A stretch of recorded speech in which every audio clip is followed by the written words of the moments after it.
गर्मी में तीन अमीर बहू की एक घर में रसोई। गर्मी से बेहाल पर चिलचिलाती धूप होने पर भी एक ही कमरे में तीनों बहू ने अलग अलग चूल्हा बना रखा था, जहां पसीने में भी वो खाना बना रही थी। उफ, ये गर्मी। अब मुझसे इतनी गर्मी में खाना नहीं बनता। लोगों के पास बर्नर वाली गैस है, तब भी खाना बनाने में परेशानी हो रही है। कोई हमसे पूछे कैसे बर्नर के बिना स्टोव पर खाना बनाना पड़ रहा है, वो भी फुस फुस करके। आधा चालू करने में ही टाइम बर्बाद हो जाता है। शालिनी, मैं तुमसे कुछ कह नहीं रही हूँ तो तुम मेरे बारे में मत बोलो। वैसे ही गर्मी में दिमाग खराब है। लड़ना बंद करोगी? आपकी वजह से मैं अपना खाना नहीं बना पा रही हूँ। खुद तो दोनों ठीक ठाक गैस और स्टोव पर खाना बना रही हूँ। मुझे देखा कितना पसीना आ रहा है। मिट्टी के चूल्हे पर खाना बना रही हूँ, लकड़ी से धुआं भी हो रहा है और आंख में जल रहा है। आंखें जल रही हैं? अरे तुम तो ठीक से सोने भी नहीं देती। जब से शादी करके आई हो पहले सब कुछ ठीक था। मैं और जेठानी जी आराम से रह रहे थे, लेकिन तुमने आकर सब बर्बाद कर दिया। मेरे आने से पहले आप लोग बहुत अमीर थे, महल ससुराल में रहते थे ना। जाने मैंने यहाँ आकर कितनी जगह ले ली, जिससे आप लोगों की सुख शांति खत्म हो गई। अरे मुझसे इस तरीके से बात करने की जरूरत नहीं है। बोलिए मत कि मैं भी अमीर घर से आई हूँ। तुम आई हो तो हम भी अमीर घर से आए हैं, बस मजबूरी है यहाँ रहने की। हाँ तो कौन आपको मजबूर कर रहा है? चले जाओ ना कहीं। अरे सुलोचना, देखो क्या हो रहा है, कैसे ये तीनों बहू लड़े जा रही हैं। वैसे ही घर में इतनी गर्मी हो रखी है, पंखा नहीं है, कूलर नहीं है, और ये तीनों अलग अलग चूल्हे पर खाना बनाकर इस घर को और भट्टी बनाने में तुली हुई है। अजी क्या समझाऊं मैं, इन तीनों की शादी को 15 दिन हुए, लेकिन जीना हराम करके रखा हुआ है। अच्छा, एक तो मैं आप लोगों के बारे में सोच रही हूँ, आपको खाना बनाकर खिलाना चाहती हूँ, और आप लोग मुझे भी लपेट रहे हैं। हाँ तो तुम तीनों ने कोई भारत रत्न पुरस्कार जीतने का कोई काम नहीं किया? शर्म तो आती नहीं है। तीन बहू घर में, तीन अलग चूल्हे से हम 3-4 लोगों के लिए इतना डबल ट्रिपल खाना बना रही हो। कितना राशन बर्बाद हो रहा है, कितनी गर्मी हो रही है, तुम लोगों को नहीं दिख रहा? आप सही बोलती हो माँ, ये सच में बेशर्म है। ऊपर से तीनों अमीर घर से होने के बावजूद भी दहेज का एक सामान नहीं लाई। अरे कम से कम दहेज का सामान लाती तो इस घर में थोड़ा काम तो आता। ऐसे गर्मी में मर नहीं रहे होते। बस करो भारती, बहुत बोल रही हो तुम। एटलीस्ट सच बोला मैंने। बस करो तुम सब, इतनी गर्मी में लड़ने की हिम्मत कहाँ से आती है। बहू, तुम तीनों में से कोई खाना दे रहा है तो दे दो। हाँ हाँ बाबूजी, खाना बन गया है, मैं लेकर आती हूँ। नहीं बाबूजी, मैं लेकर आती हूँ। तीनों बहू फटाफट खाना परोस कर सास ससुर के सामने रख देती हैं और खाना खिलाने के लिए लड़ रही होती हैं। पापा जी मेरा बना खाना खाएंगे, तुम दोनों अपना खाना हटा लो। नहीं आप हटाओ। अरे बस करो तुम तीनों का ही थोड़ा थोड़ा खाना खा लेता हूँ। सुलोचना, तुम मेरे साथ बैठकर खाना खा लो, ज्यादा खाना है। जी हाथ मुंह धोकर आती हूँ, गर्मी के मारे मेरे से खाना नहीं खाया जाएगा। सुलोचना हाथ मुंह धोने चली जाती है तो हैंडपंप में आई गर्म पानी से उसका हाथ जल जाता है। फिर वो घर में आकर घड़ा का पानी चेहरे पर डालती है। हाँ बाप रे बाप, मर गई मैं तो। बाहर कितना गर्म पानी आ रहा है, जमीन का भी हैंडपंप से। काश हमारे पास फ्रिज होता, घर में टंकी होती, कुछ पैसे होते, लेकिन घर की गरीबी तो देखो, खत्म नहीं होती है। ऊपर से घर में 3-3 बहू होने के बाद भी कुछ भी अच्छा नहीं हो रहा, बस सुबह शाम कलेशबाजी। माँ जी आप घूम फिर कर हमारे ऊपर ही क्यों आ जाती हैं? खैर, अब आपको ठीक लग रहा है तो खाना खा लीजिए। हाँ खा रही हूँ। फिर सब खाना खा लेते हैं। रात को पति आ जाते हैं, सोने में फिर से कठिनाई होती है। अरे बहुत गर्मी लग रही है, ऊपर मच्छर भी हो रहे हैं। नैतिक, तुम थोड़ा उधर हो जाओ, और भाभी आप भी खिसक जाओ। अरे मैं आगे कहाँ जाऊं, आगे दीवार है, वैसी हवा नहीं आ रही। एक ही घर में पंखा है, मरा मरा ऐसे चलता है। मुझे नहीं पता नैतिक, तुमसे शादी करने के बाद मैं गरीब घर में आ जाऊंगी। यहाँ तो कूलर भी नहीं है, इसी की क्या ही बात करें। भैया भाभी वैसी बहुत गर्मी है, आप लोग सो जाओ। रात को भी आप सबको चैन नहीं है। जैसे तैसे सब सो जाते हैं। अगले दिन घर में पड़ोसन सुलेखा अपने पति के साथ अपने बेटे की शादी का कार्ड देने आती है। तब अरे सुलेखा बहन, राजीव भाई आइए बैठिए। कैसे आना हुआ? बहू जरा 2 कप चाय बना कर लाना। अरे हमारे बेटे की शादी, इसलिए आपको कार्ड देने आए हैं। अच्छा अच्छा, बधाई हो। अच्छा, बधाई हो। सास की बात सुन तीनों बहू अलग अलग चूल्हे पर चाय बनाकर लाती हैं तो ये देख पड़ोसन मजाक उड़ाती है। ये क्या सुलोचना, तेरे घर में थोड़े ही दिन पहले 3 बहू शादी करके आई हैं। तूने कुछ ना बताया, ना शादी में बुलाया, और हमने पूछा भी नहीं। लेकिन यहाँ तो 3-3 चूल्हे पर अभी से ही खाना बन रहा है। क्या बंटवारा हो गया या बन नहीं रही है इनमें? वही तो बताओ सुरेश भाई, आप ही कह दो। राजीव भाई, घर का मामला है, मैं अभी आपसे कुछ नहीं कहना चाहता। अभी तीनों बहू चाय लेकर कहती हैं। ये लीजिए चाय पीजिए। नहीं, आप मेरे हाथ की बनी चाय लीजिए।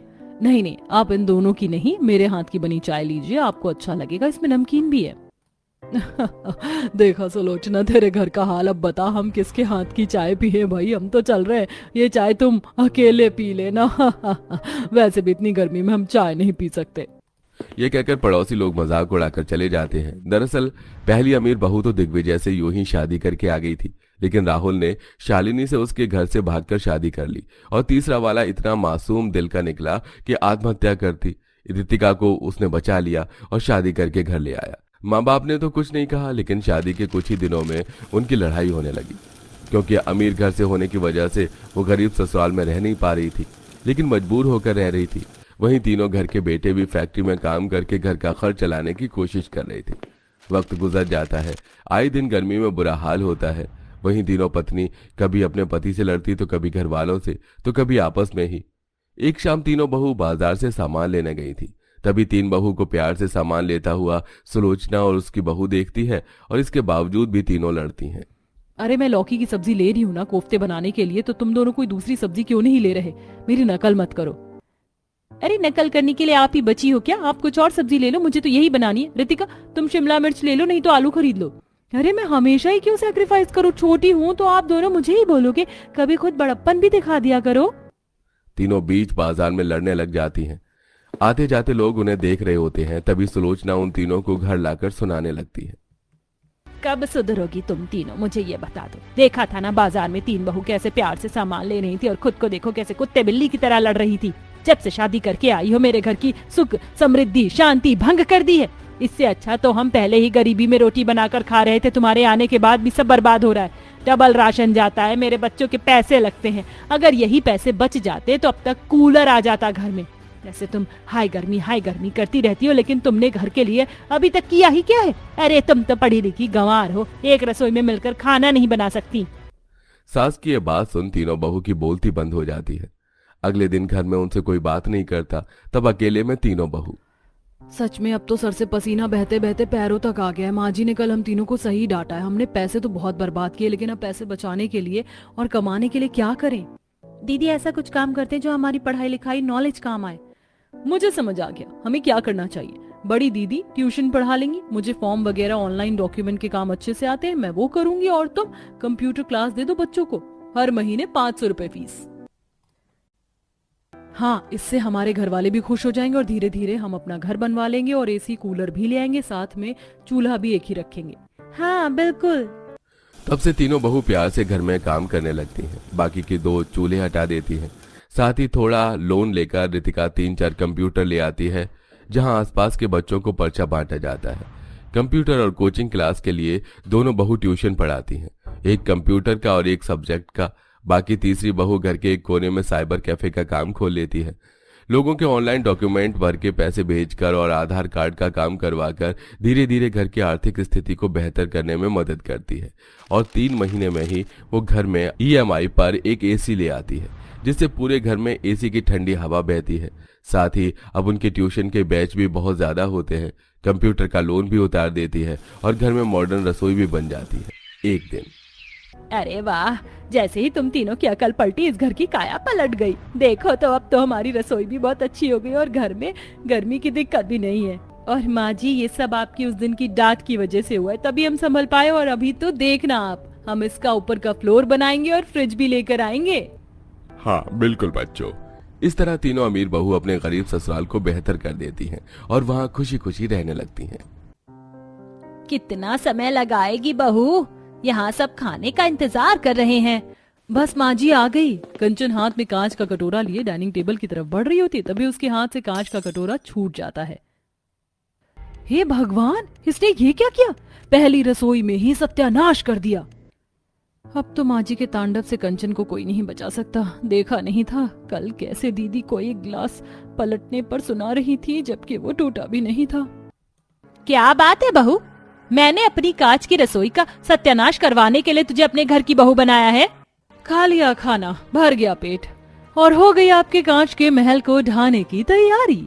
सीमा और मधु डरे हुए थे। वहीं कुंती लगातार कंचन को खरी खोटी सुना रही थी। आखिर कांच की रसोई के लिए कुंती का इतना प्यार क्यों? जो कुंती एक कटोरे के टूट जाने पर इतना भड़क क्यों रही थी, इसे जानने के लिए हमें कहानी में पीछे चलना होगा। दीनानाथ अपनी 3 बेटी सीमा, कंचन और मधु के साथ रहता था। दीनानाथ की पत्नी सावित्री की एक बीमारी के कारण कई साल पहले ही मौत हो चुकी थी।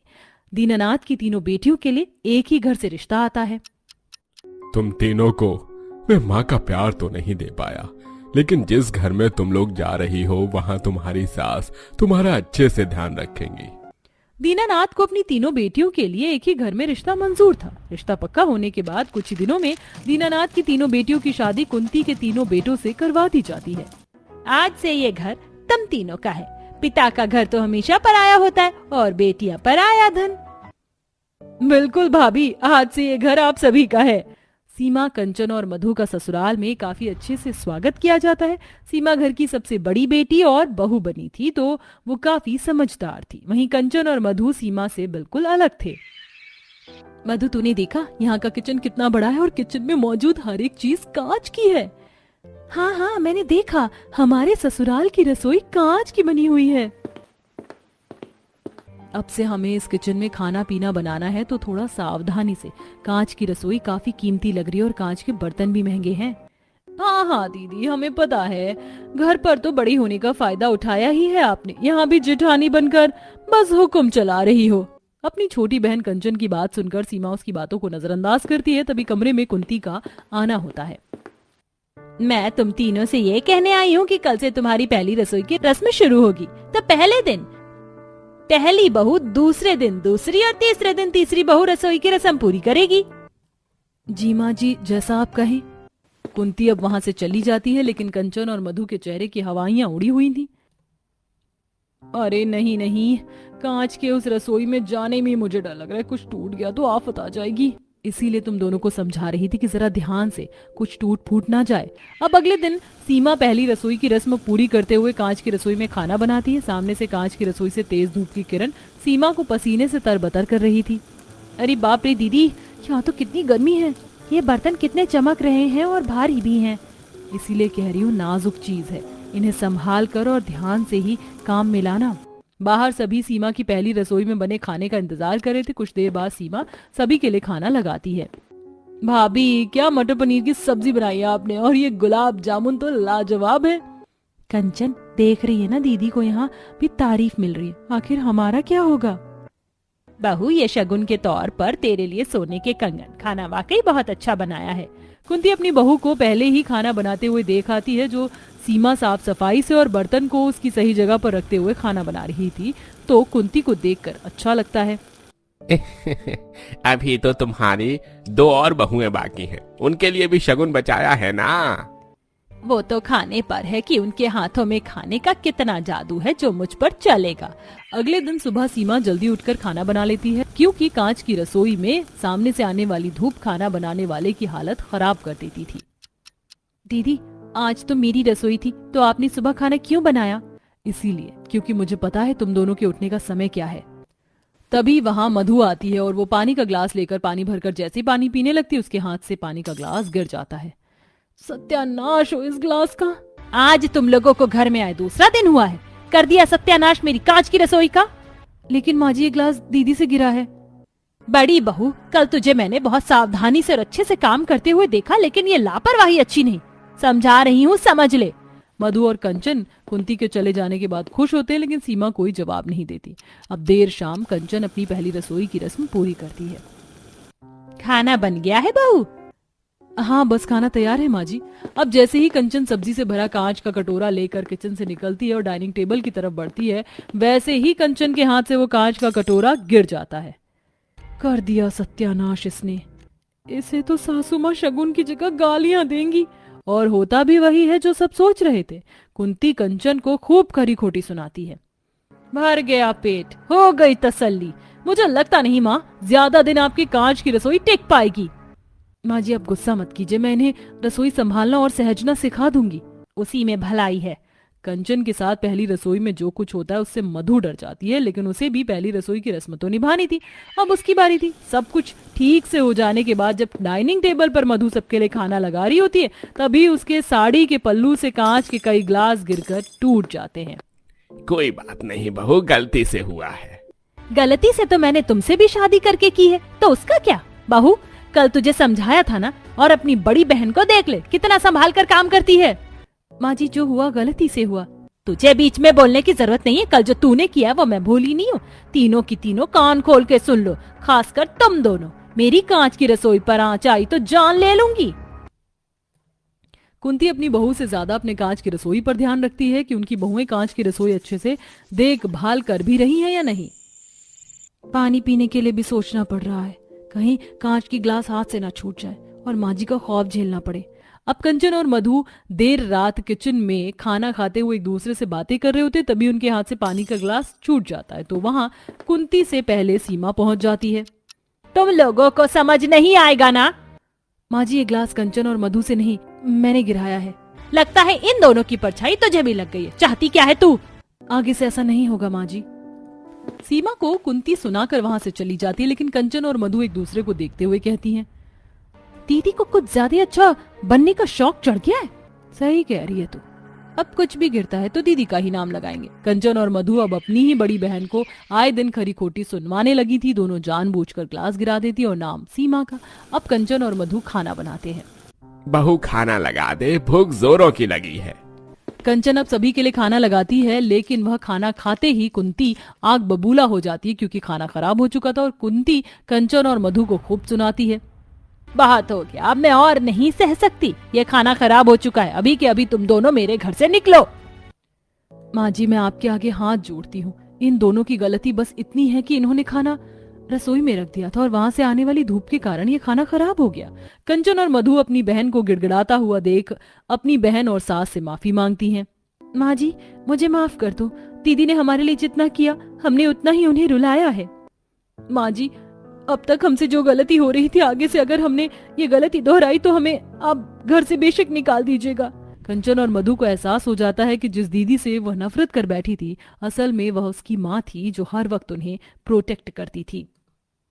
इसीलिए कहते हैं किसी से ईर्ष्या नहीं करनी चाहिए। क्या पता सामने वाला इंसान आपके लिए भला ही सोच रहा हो।